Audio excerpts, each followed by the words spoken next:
우리가 알고 있는 666표는 없다. 666표는 어디 받는다겠어요?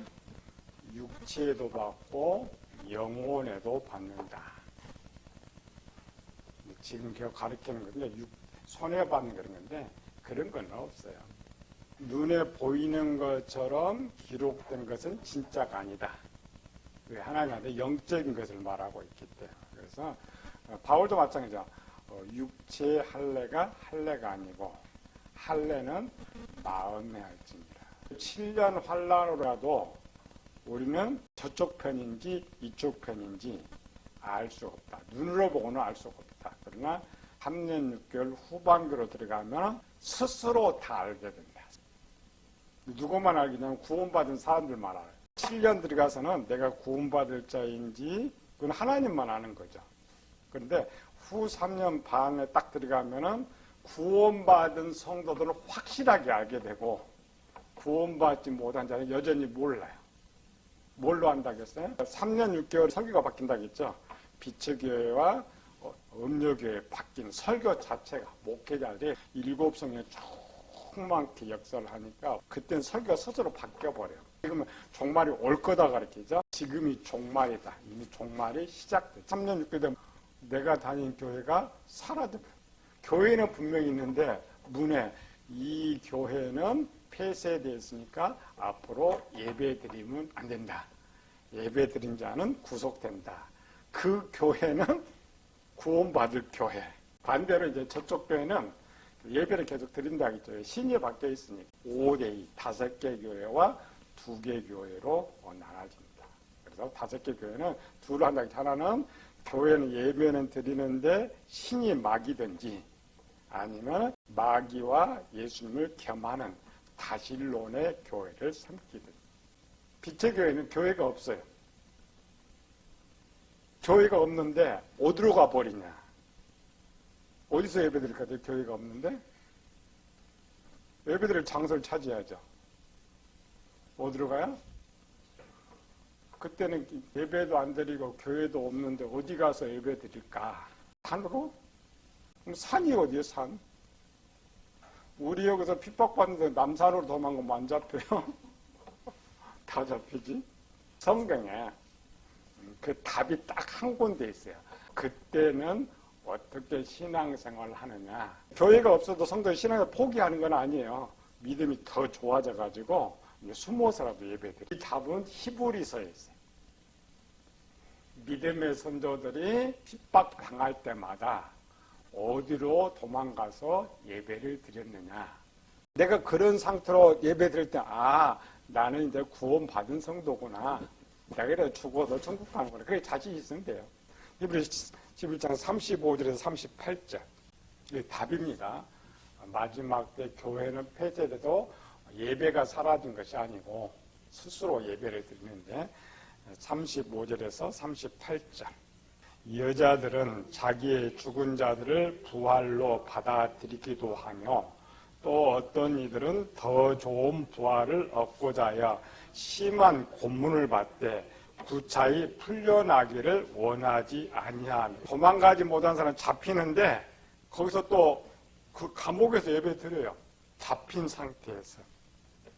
그 대표적인 성경이 누가 있어요? 잡힌 상태에서 예배 드리던 사람?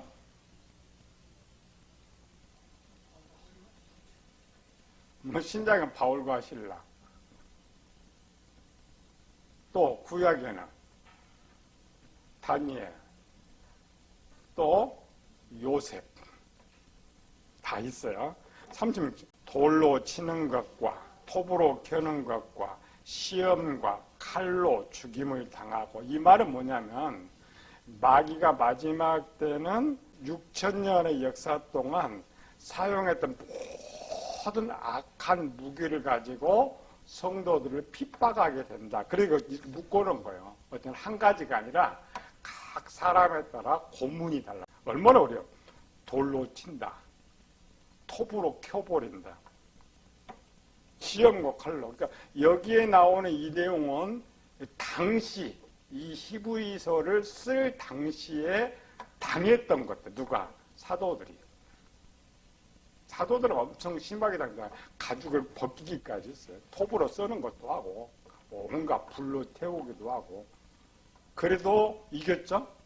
양과 염소의 가죽을 입고 유리하며 궁핍과 환난과 학대를 받았으니. 39절. 이런 사람은 세상에 감당하지 못하였느니라. 그들이 광야와 산과 동굴과 토굴에 유리하여. 여기 예배 쳐서요. 멀리 가야죠. 마태복음에서는 아비가 자식을, 형제가 형제를, 자식이 아비를 죽게 하는데 어디서 그 신앙생활 하겠어? 다 숨었어. 감옥에 갇힌 대로, 도망가면 도망간 대로. 여기에 갇힌 사람은 선문학교회, 도망간 사람은 빌라델피아 교회. 두 개. 이런 거 실제 당하면은 우리는 지금 나 뭐 그때 이길 수 있지. 이길 수 있는 사람 하나도 없습니다. 엄청난 우리가 상상을 초월하는 어려운 것들이 다가와요. 이길 수 없느냐? 비결이다. 승리의 비결. 그게 오늘 본문을 읽던 8절이에요. 예수님의 나타나시는 모습. 50년대부터 복음서가 이렇게 기록되고 있는데 당시 사도들이나 기자들의 생각은 그때가 종말인데 자기들 살아생전에 종말이 올 거라고 생각했어요. 핍박이 시작되니까 그 당시 이제 성경을 편집하면서 뭐가 제일 떠오르느냐? 뭐가 제일 떠올랐겠어요? 이런 환난 때에 우리가 어떻게 이길 수 있느냐? 또 이런 내용에 예수님이 설교를 할 때 어떤 설교를 했을까? 그걸 모아놓은 거예요. 이렇게. 예수님의 설교를 빼버리면서 뭐 환난과 고통 이야기 이런 것들. 마태복음 보면은 세 가지를 찾아볼 수가 있어요. 예수님의 설교,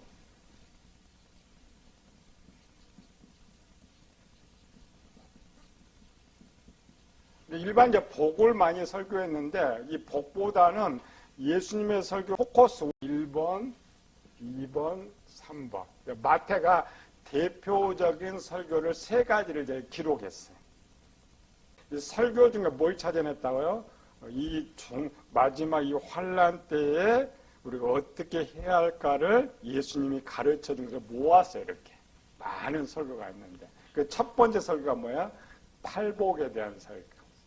왜 마태는 그 많은 내용 중에 이거를 선택했을까? 예수님은 3년 동안 뭘 가르쳐 주려고 했을까? 만약에 사도들이 자기 살아생전에 예수님 오신다고 생각 안 했더라면 이렇게 쓰지를 않아요. 근데 전부 다 당시 초대교회에 있는 그 모든 성도 똑같은 생각을 가졌어요. 자기들 생전에 예수님 온다. 근데 예수님 오면은 반드시 가장 중요하죠. 환난이 온다. 그 당시 성도들은 무슨 생각을 했고 예수님은 뭐라고 설교를 했을까?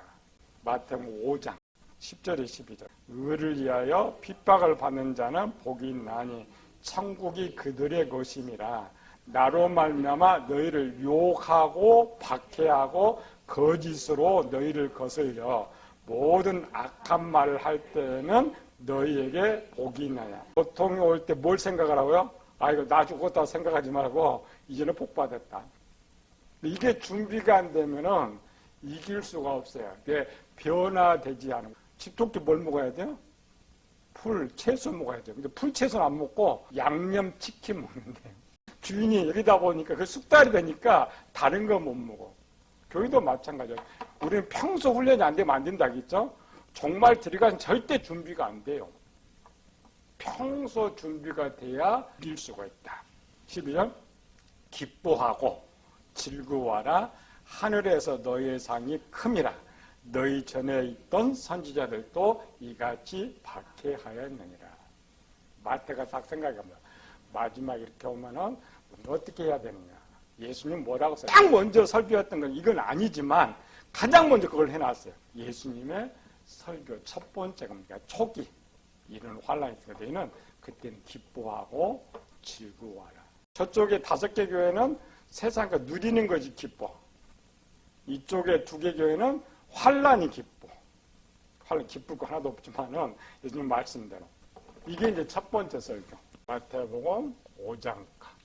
이게 초기예요. 예수님의 2년 6개월까지는 예수님께서 어떻게 생각했다고요? 이 땅의 천국, 핍박이 아닌 이 땅의 천국을 했기 때문에 기본적으로 이런 설교에 들어갈 수가 없어요. 2년 6개월의 설교만 들었더라면 이런 내용은 하나도 성경에 들어오지 않습니다. 그런데 마지막 6개월을 남겨놓고 설교가 변해버렸다겠죠. 포기해버렸죠. 이 땅에 하나님 나라의 천국을 포기했기 때문에 그런 포기한 결과가 뭐냐. 마태복음 10장 제자 훈련이래요. 10장이나 5장이 언제 설교했는지 몰라요. 초기 중 이런 게 나오지 않지만 마태가 잘 엮어서 해서 10장 제자들을 파송하면서 예수님의 첫 목적은 유대인들을 전부 구원시키고 이 땅에 천국을 세우는 거기 때문에 설교가 니네 가라, 니네가 가면은 복음 잘 주고 그러면 이렇게 할 것인데 아니고 제자들한테 설교가 달랐어요. 이런 배경을 알아야 되는 거죠. 마태가 그 당시에 그런 종말론을 가지고 있었기 때문에 예수님께서 이런 거 마태는 예수님이 제자죠. 이건 마태가 들었던 설교들이 마태복음 10장 16절부터 23절까지 보라 내가 너희를 보냄이 양을 이리 가운데로 보냄과 같도다. 그러므로 너희는 뱀같이 지혜롭고 비둘기같이 순결하라. 사람들을 삼가라. 그들이 너희를 넘겨주겠고 그들의 해당에서 채찍질을 하리라. 또 너희가 나로 말미암아 총독들과 임금들 앞에 끌려가리니 이는 그들과 이방인들에게 증거가 되게 하려 하심이라. 너희를 넘겨줄 때에 어떻게 또는 무엇을 말할까 염려하지 말라. 그때에 너희에게 할 말을 주시리니 말하는 이는 너희가 아니라 너희 속에 말씀하시는 이 곧 너희 아버지의 성령이시니라. 장차 형제가 형제를 아버지가 자식을 죽는데 내주며 자식들이 부모를 대적하여 죽게 하리라. 또 너희가 내 이름으로 말미암아 모든 사람에게 미움을 받을 것이나 끝까지 견디는 자는 구원을 얻으리라. 이 동네에서 너희를 핍박하거든 저 동네로 피하라. 내가 진실로 너희에게 이르노니 이스라엘 모든 동네를 다 다니지 못하여서 인자가 오리라. 원래 이 말이 지금 계시록 2장에 원래 있어야 돼. 선문학교에. 근데 이거 썩 쓰지 않으세요. 있으니까. 당시의 성도들은 이 내용을 알고 있었기 때문에 특별히 쓸 필요가 없어요. 선문학교에 하니까 이거 다 생략돼서 이런 얘기가 없다고 생각하죠. 아니고 계시록 결론이기 때문에 계시록만 썼다면 이 내용이 골로 들어가는 거죠. 선문학교 때 11동 환란을 봤는데 이러한 환란 내용이 없거든요. 선문학교에는 이런 환란이 있어요. 마태복음 것도 마찬가지로 지금 정말 가까웠다고 생각하고 쓰니까 지금 계시록 것이 여기 있는 거예요. 우리 너무 순진하죠. 마태복음 저쪽에 있고 계시록은 따로 있는 것처럼 생각하는데 앞으로 계시록을 읽을 때 이 내용이 여기 있는 것인데 저기가 있으니까 여기는 생략하고 있다. 이렇게 생각해요. 마지막 설교는 마태복음 24장.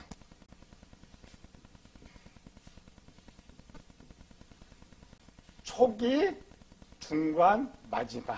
그리고 예수님 처음부터 표준이 뭐냐? 세상 종말. 3절, 4절 있고 29절에서 31절까지. 예수께서 감람산 위에 앉았을 때에 제자들이 조용히 와서 이르되 우리에게 이르소서 어느 때 이런 일이 있겠사오며 또 주의 임하심과 세상 끝에는 무슨 징조가 있사오리까.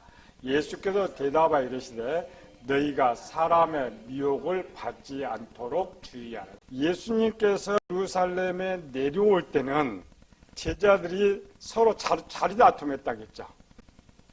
내일이면 죽는 이 시점에서는 제자들 세상 끝이다. 왜 제자들이 자리 다툼했어요? 자리 다툼한 이유 앞에 것 때문에. 예수님 첫 번째 이 땅에 천국을 외쳤어요. 이 땅에 천국에 애쳤더라면 지금 제자들이 요구하는 게 맞습니다. 예수님 따랐으니까 당연히 세상에 왕노릇 하니까 맞는 거예요. 그 일주일 전에 그렇게 생각했던 그들이 마지막 시간 전날 밤에 와가지고는 생각이 바뀌어버렸어요. 이 말은 뭐 예수님께서 마지막 일주일 동안에 집중적으로 했던 설교가 이 종말의 설교였어요. 예루살렘 입성하면서부터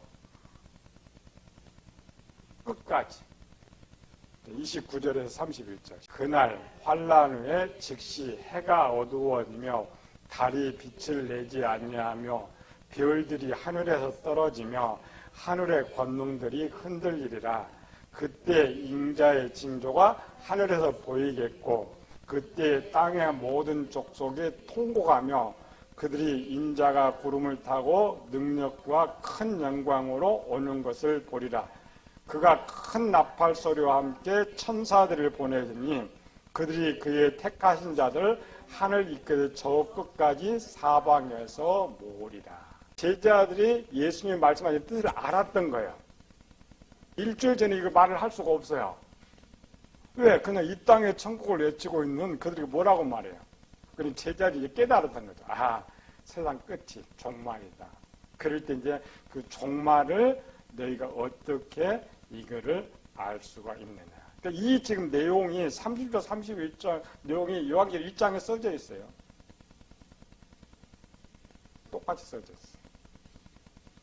네, 그 요한계시록은 결론이기 때문에 많이 생략된 거죠. 본문에서는 자세하게 기록되어 있다.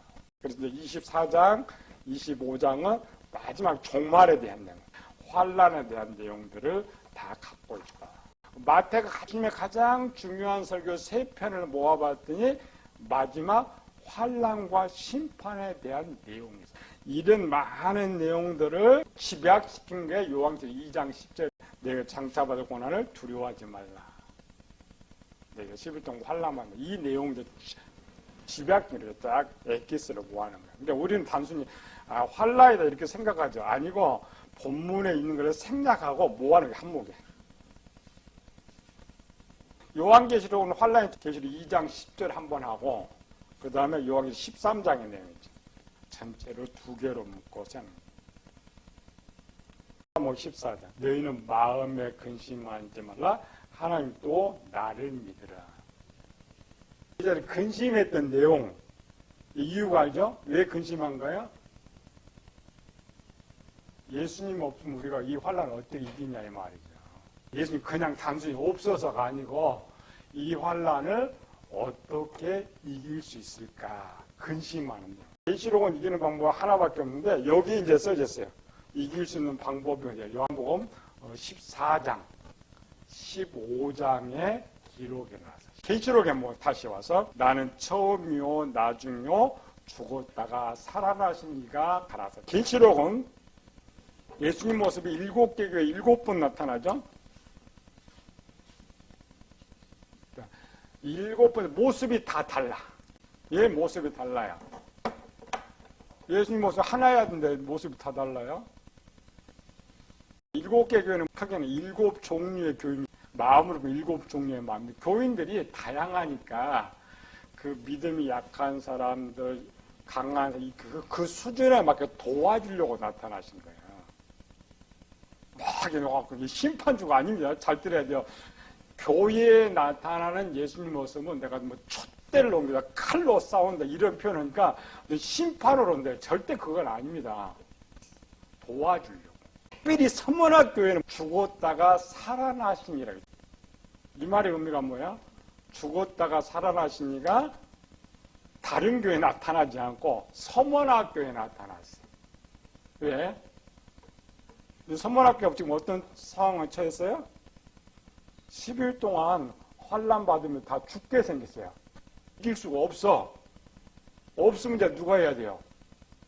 죽음 이기고 승리하신 경험 있는 사람, 경험 있는 예수님이 그 도와주러 오신 거예요. 첫 번째 나오는 그 예수님의 모든 모습은 이 교회 이런 모습으로 와서 도와주고 이 교회 이런 모습으로 와서 도와주고. 계시록에서는 승리의 비결 딱 그 한 절이에요. 2장 8절에 쓰여져 있는 것이고 그 8절의 내용을 자세하게 기록한 내용들이 마지막 예수님 그 제자들에게 가르쳤던데 14, 15, 16장은 요한복음 예수님 마지막 지금 겟세마네 동산에 가서 가르쳤죠.